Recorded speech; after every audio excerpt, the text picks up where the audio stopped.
Ako nga pala si Jomar, may pangarap pero tamad. Ngayong araw mga pare ko, kakauwi ko lang galing trabaho. 2:30 PM na nga pala dito mga pare ko. Sobra naman ang init ng panahon ngayon mga pare ko. Hindi ko na maintindihan ang mundo natin mga pare ko. Kangina, lumakas ang ulan, mga 30 minutes lang.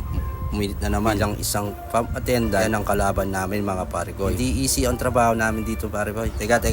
Ibahin natin. Napapideo pala ako mga pare ko kasi gagawa daw kami ng content ni Paritan. Alam nyo na kung ano mga karakter natin. Siyempre ako si Dambugok.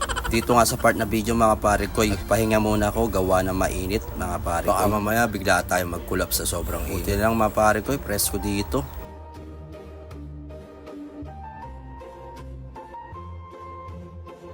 Dito nga sa part mga pare ko, gagawa na pala kami ng content mga pare ko. Siyempre meron tayong bagong karakter. Ito pala si Wawi. Gusto niya daw sumali sa content namin. Siyempre ang magiging karakter niya mga pare ko, siya ang magiging ninang ko. Siya si Felicia, ang matalik na kaibigan ng aking nanay, si Nanay Mercy. Siyempre ang karakter ko naman mga pare ko, si Dambugok, ang batang mongoloid. Paalala mga pare ko, hindi po kami nagpapasikat. Gumagawa po kami ng content para kumita dito sa Facebook. Baga sideline lang naman to. At siyempre para mapasaya kayo, maisingit ko lang mga pare ko, kung hindi ka pa nakapollow sa akin, please naman follow mo na page ko para marami mapasaya si Dambo. Ayokong kumpleto ay nakakabobo. Papakita ko na ba ang nangyari sa aming content mga pare ko? Stars! Sendan nyo kami mga stars guys!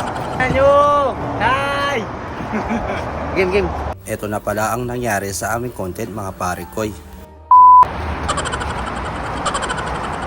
Ha? Tayo sa Jollibee. Alam mo Dambo, walang araw, makakapunta rin tayo ng Jollibee. Talaga, mami? Oh. Yeah! Bibili kita ng maraming fried chicken. Yeah! Maraming fried. Ay, yung nanay mo. Sabihin mo sa kanya, magbayad na siya ng utang dahil ang tagal-tagal man niya yun. Hindi ba niya naiisip? Katulad mo rin ng nanay mo na ganyan ang pag-uugali. Hayop ka!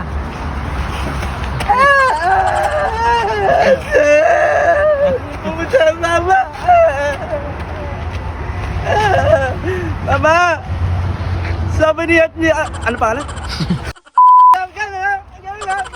Tapos ano, kita ko ganito, sabi niya nun. Tapos sabi niya, hindi pa ako ganon. Yung gagawin mo mama, kasi ang laki-laki ng inom mo.